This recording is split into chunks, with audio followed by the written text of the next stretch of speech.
Welcome back, guys. It's been a while. I'm really busy.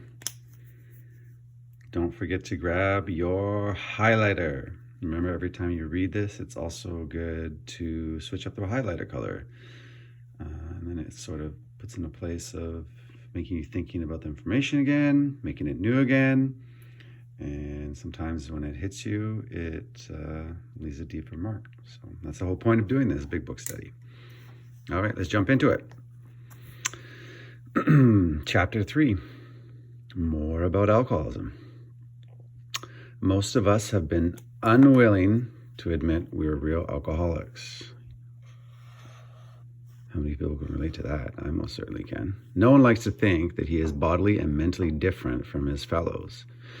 Therefore, it is not surprising that our drinking careers have been characterized by countless vain attempts to prove we could drink like other people. The idea that somehow, someday, he will control and enjoy his drinking is the great obsession. This is the great obsession of every abnormal drinker. The persistence of this illusion is astonishing. Many pursue it into the gates of insanity or death. We learned that we had to fully concede to our innermost selves that we were alcoholics.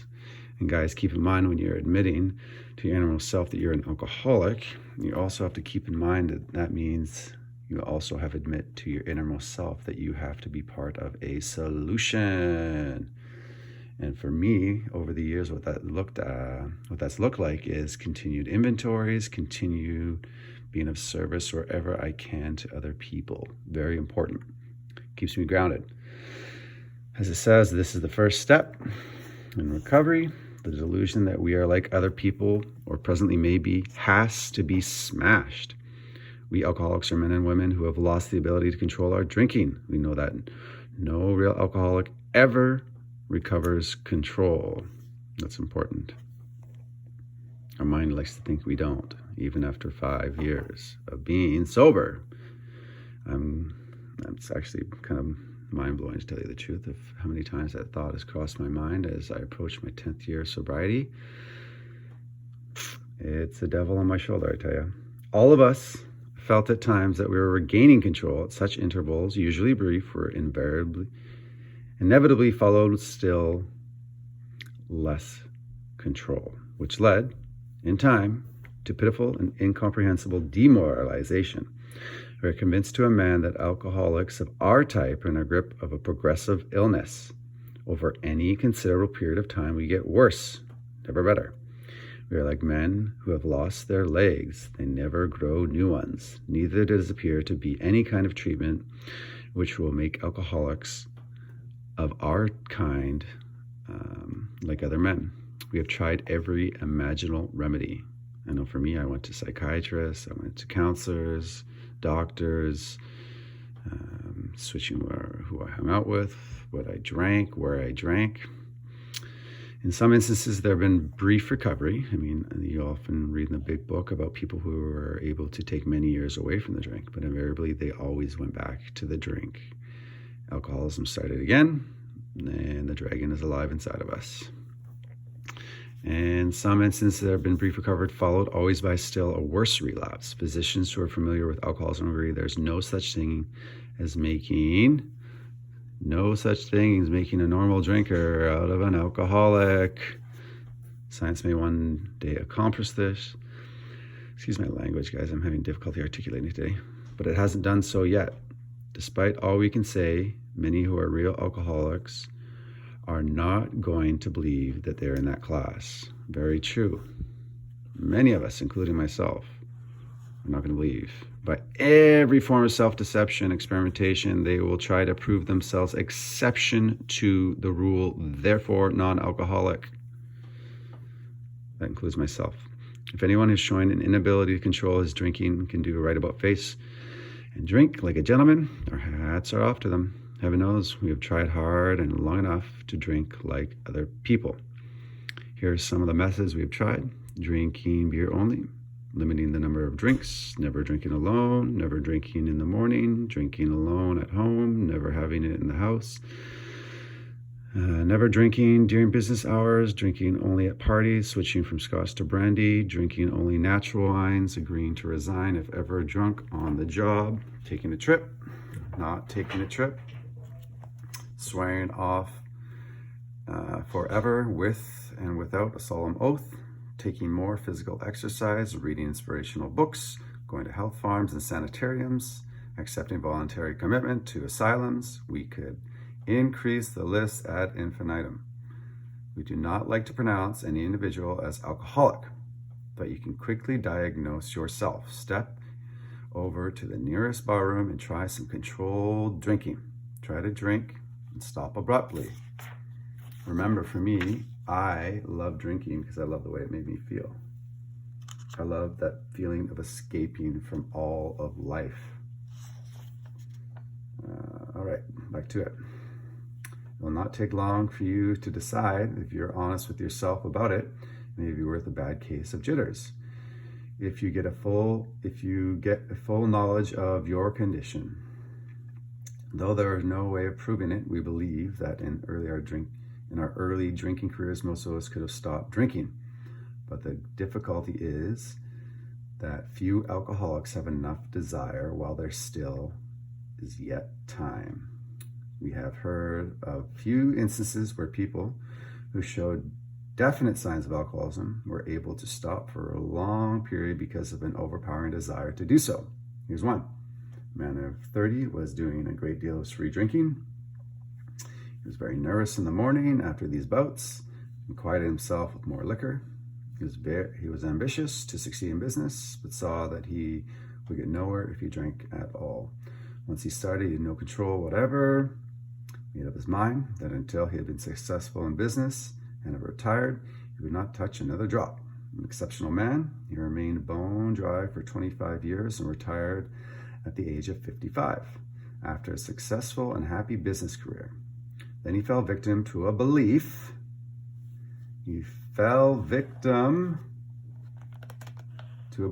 Which practically every alcoholic has, that his long period of sobriety and self-discipline had qualified him to drink as other men.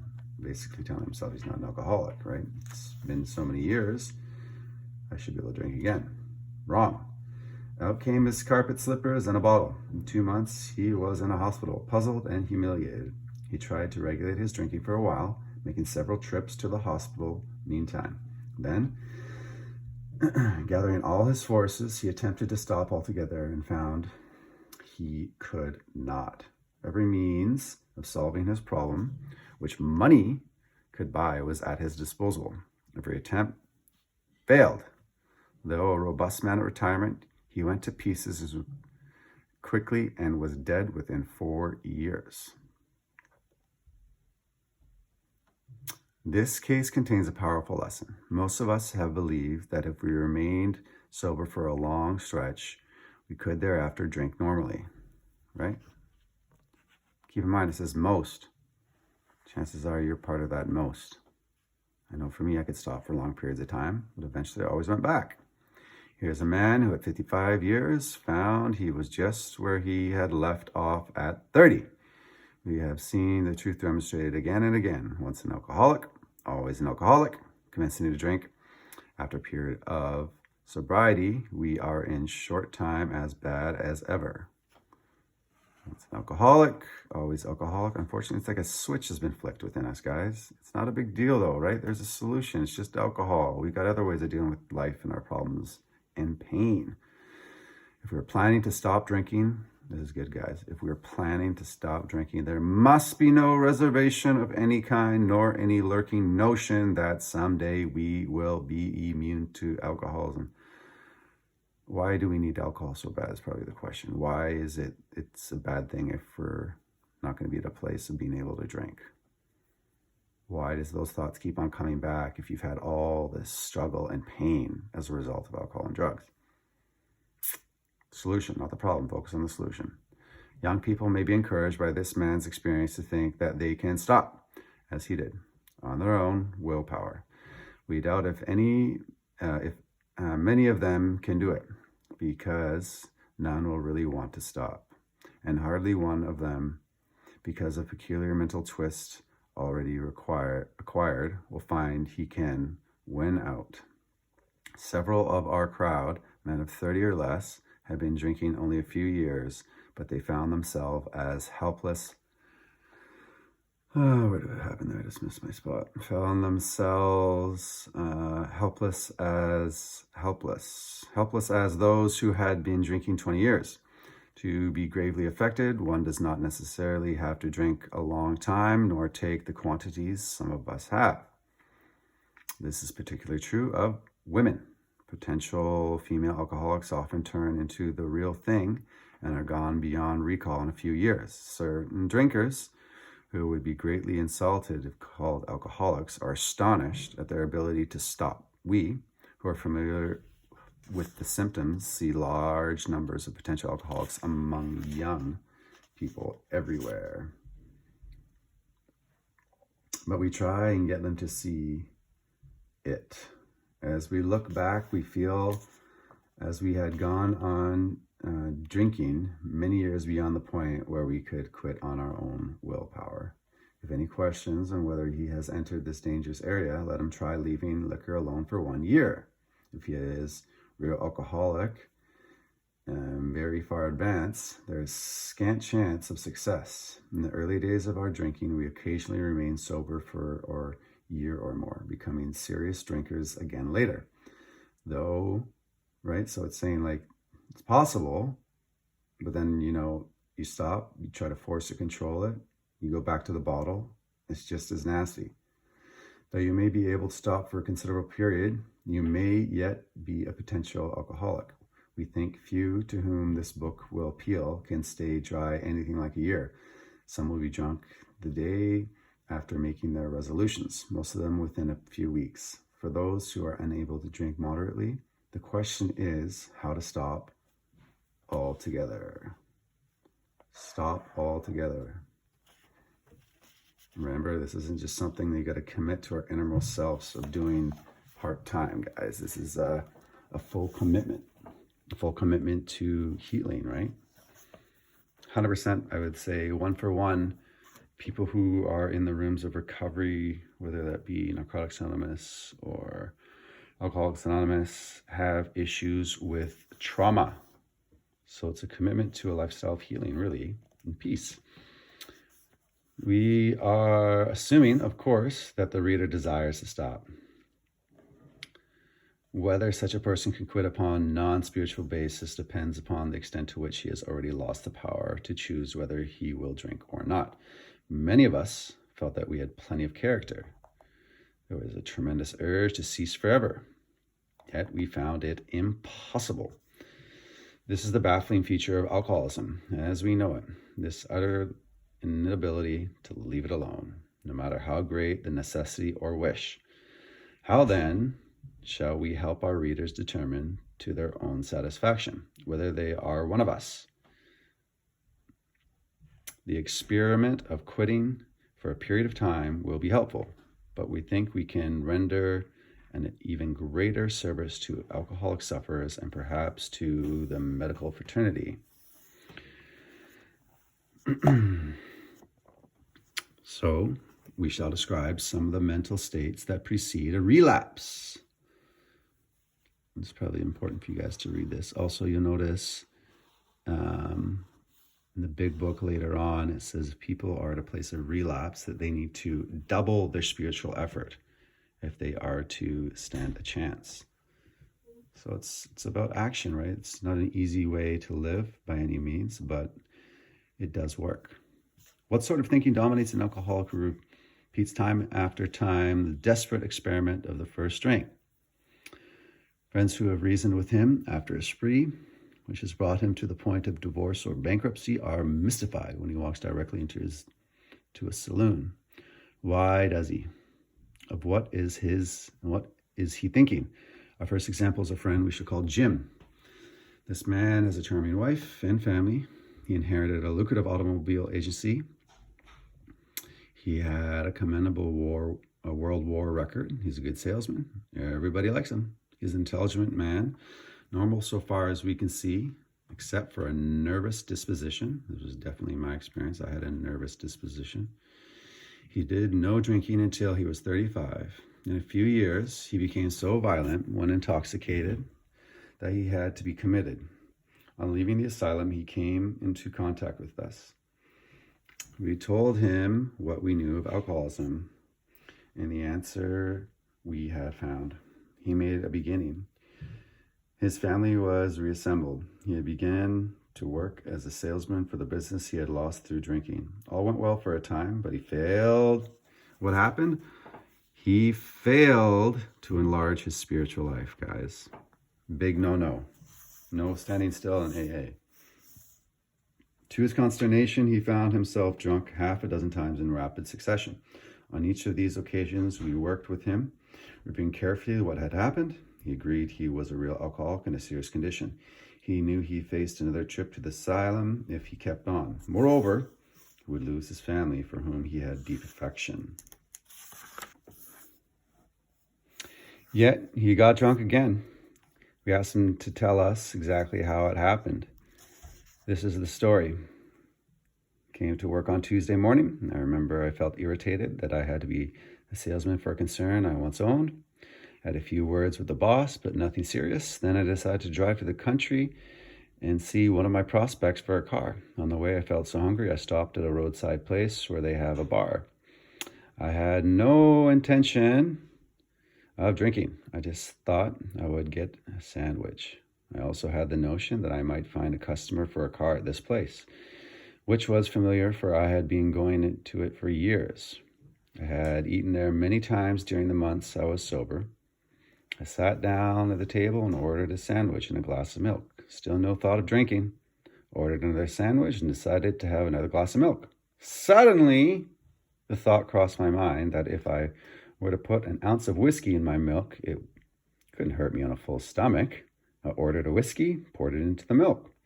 I vaguely sensed I was not being any too smart, but felt reassured as I was taking the whiskey in a full stomach. The experiment went so well that I ordered another whiskey and poured it into more milk. That didn't seem to bother me, so I tried another.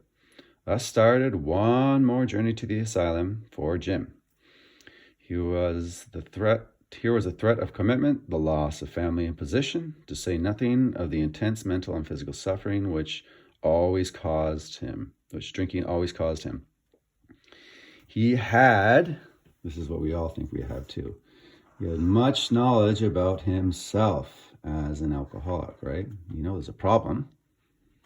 Yet, all reasons for not drinking were easily pushed aside in favor of the foolish idea that he could take whiskey if only he mixed it with milk. See the insanity, right? These thoughts just pop into our mind. This is a disease that centers in the mind and not in the body, guys. It's our thinking that needs to change, a perspective. Back here, whatever the precise definition of the word may be, we call this plain insanity. How can such a lack of proportion of the ability to think straight be called anything else? You may think this is an extreme case, but to us it is not far-fetched. For this kind of thinking, right, this kind of thinking has been characteristic of every single one of us. This kind of thinking, characteristic of every single one of us.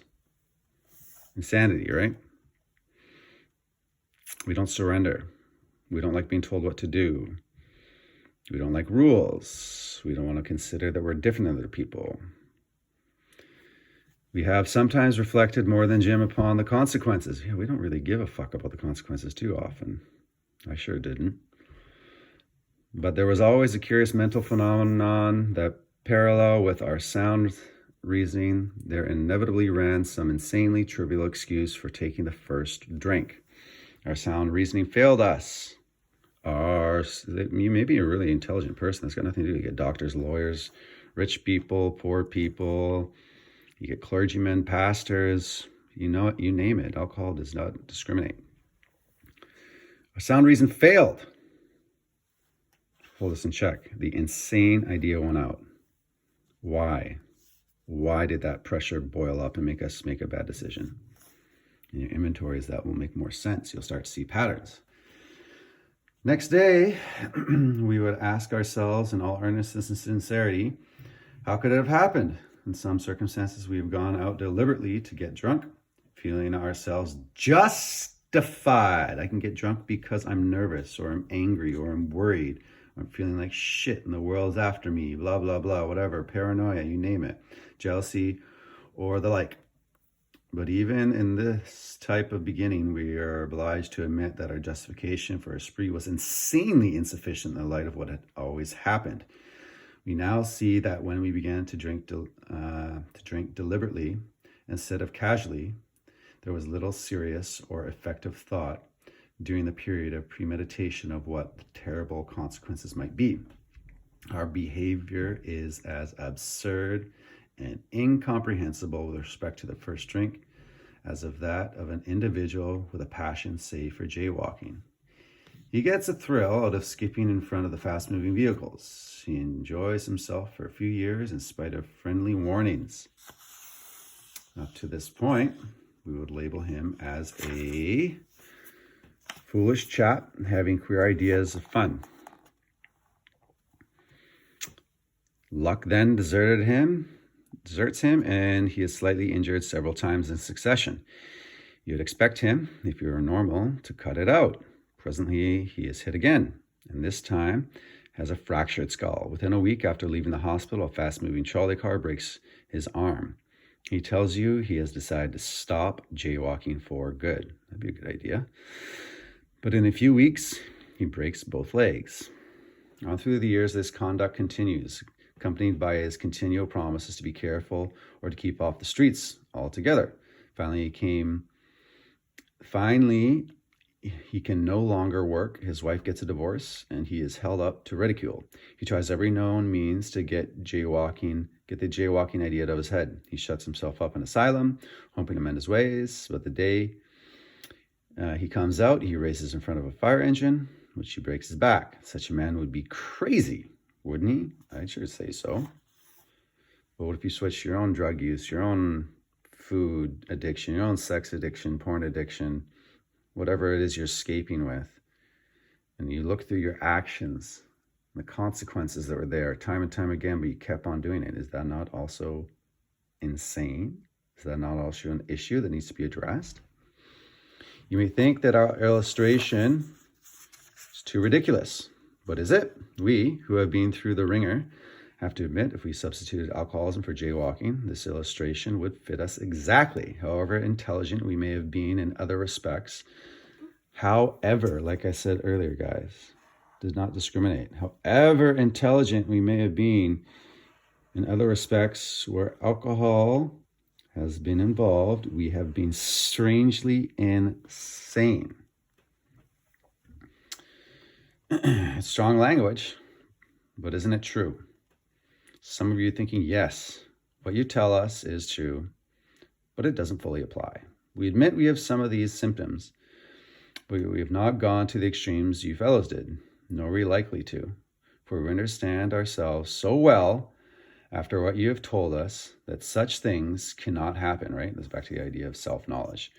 We have not lost everything in life through drinking, and certainly do not intend to.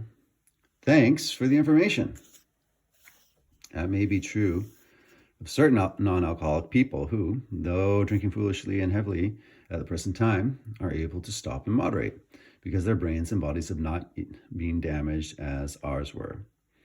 But the actual or potential alcoholic, with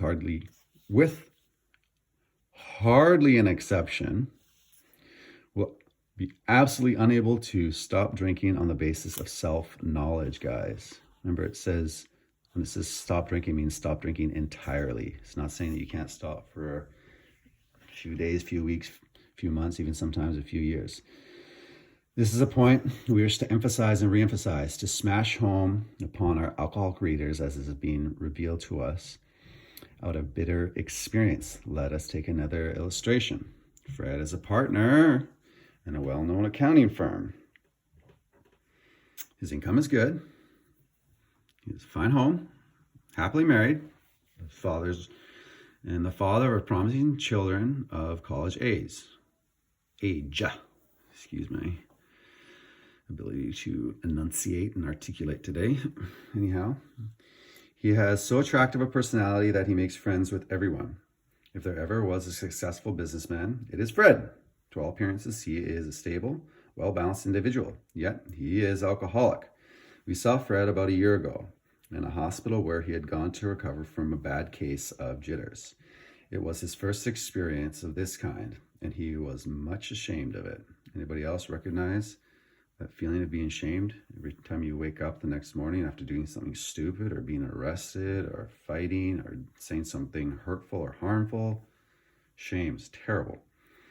Far from admitting he was alcoholic, he told himself he came to the hospital to rest his nerves. The doctors intimated strongly that he might be worse than he realized. You also find this too. You might be worse than you realize, guys. Often you find that people in Alcoholics Anonymous, Narcotics Anonymous, they're more sick than they actually understand they are. It takes a while for that to be revealed.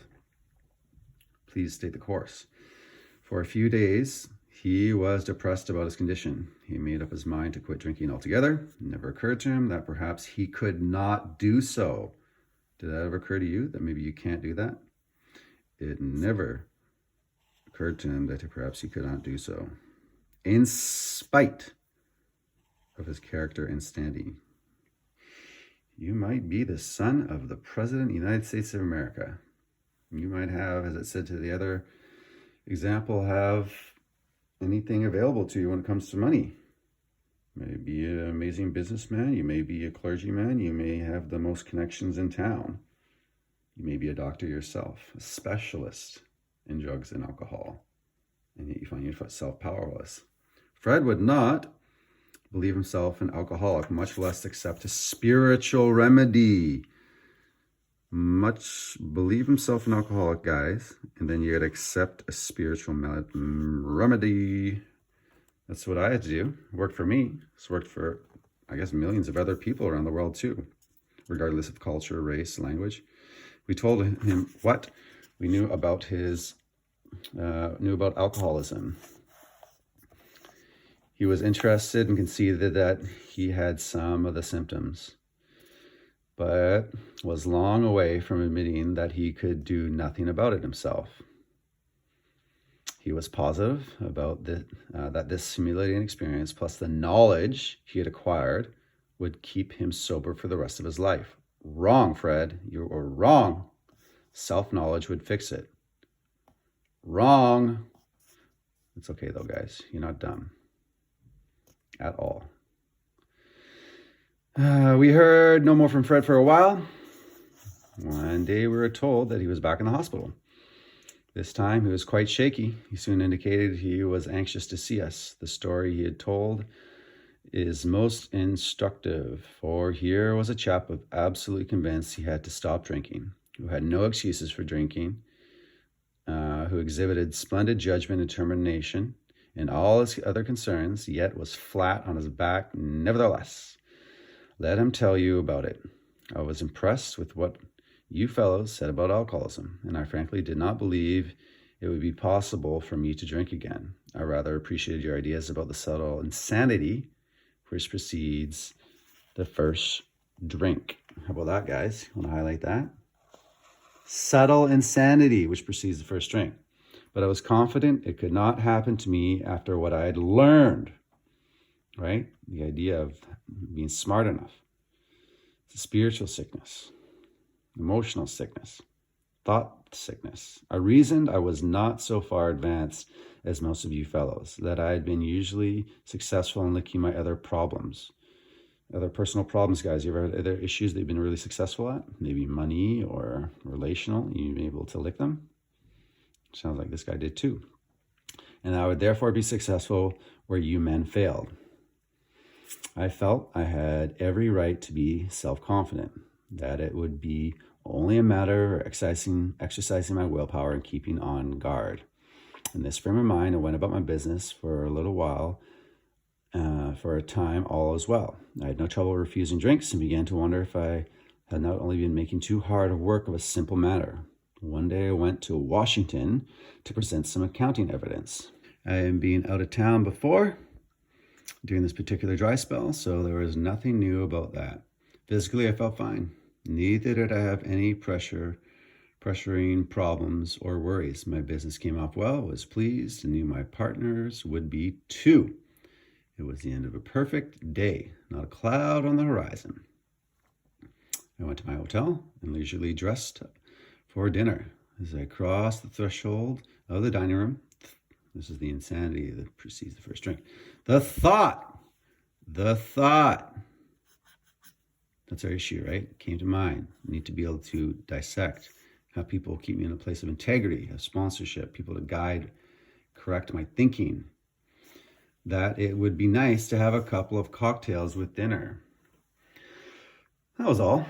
Nothing more. Ordered a cocktail and my meal. Then I ordered another cocktail. After dinner, decided to take a walk. When I returned to the hotel, it struck me a highball would be fine before going to bed. So I stepped into the bar and had one. I remember having several more that night and plenty the next morning. I have a shadowy recollection of being in an airplane bound for New York and finding a friendly taxi cab driver at the landing field instead of my wife. The driver escorted me about for several days. I know little of where I went or what I had said and did. Then came the hospital with unbearable mental and physical suffering. Ever felt that way? Like not wanting to live after waking up from a horrible experience with drugs and alcohol? Been there.